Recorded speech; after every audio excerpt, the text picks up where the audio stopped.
Hello అండి. Welcome back to Karima vlogs. ఈరోజు మన ఛానల్లో డ్రై ఫ్రూట్ మిల్క్ షేక్ ఎలా చేసుకోవాలో చూద్దాం. ఇది కొత్త రెసిపీ ఏం కాదు, ఆల్మోస్ట్ అందరికీ తెలిసినది.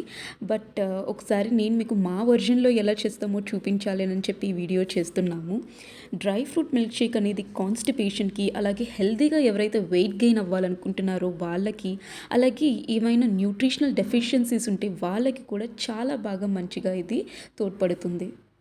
సో లేట్ చేయకుండా ఎలా చేసుకోవాలో క్విక్గా చూసేద్దాం.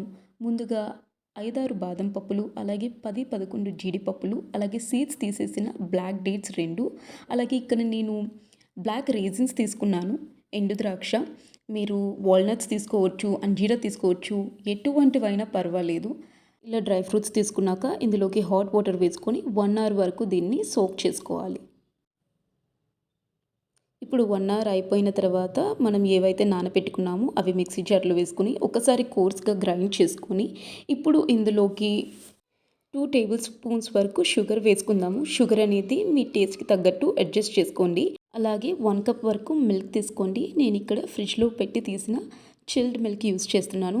అలాగే టేస్ట్ కొంచెం ఎన్హాన్స్ అవ్వడానికి ఇందులో కొద్దిగా యాలకుల పొడి అండ్ అలాగే కొద్దిగా ఐస్ క్యూబ్స్, ఒక 4 క్యూబ్స్ వేసుకున్నాను. ఇలా అన్నీ వేసిన తర్వాత చాలా స్మూత్గా ఒక 2 మినిట్స్ వరకు బాగా బ్లెండ్ చేసుకుంటే ఎంతో టేస్టీగా ఉండే dry fruit milk shake ready అయిపోతుంది. ఇందులో ఉండే ఆల్మండ్స్ అండ్ అలాగే క్యాష్యూస్కి యాంటీ ఆక్సిడెంట్స్, విటమిన్స్, మినరల్స్ ఇవన్నీ ఉండటం వలన మన బ్రెయిన్ ఫంక్షన్ అనేది బాగా జరుగుతుంది అండ్ అలాగే బ్రెయిన్ కూడా చాలా హెల్తీగా ఉంటుంది. అండ్ అలాగే ఆల్మండ్స్ ఉండటం వలన ఆల్మండ్స్ అనేది విటమిన్ ఈతో కూడుకొని ఉంటుంది అండ్ అలాగే స్కిన్ని బాగా ప్రొటెక్ట్ చేస్తుంది సన్ డ్యామేజ్ నుండి. అలాగే ఎప్పుడు హెల్తీగా యూత్ఫుల్ స్కిన్తో మనం ఉంటాము. మీకు కనుక ఈ వీడియో నచ్చినట్టయితే తప్పకుండా లైక్ చేయండి, షేర్ చేయండి అండ్ సబ్స్క్రైబ్ చేయండి. Bye everyone.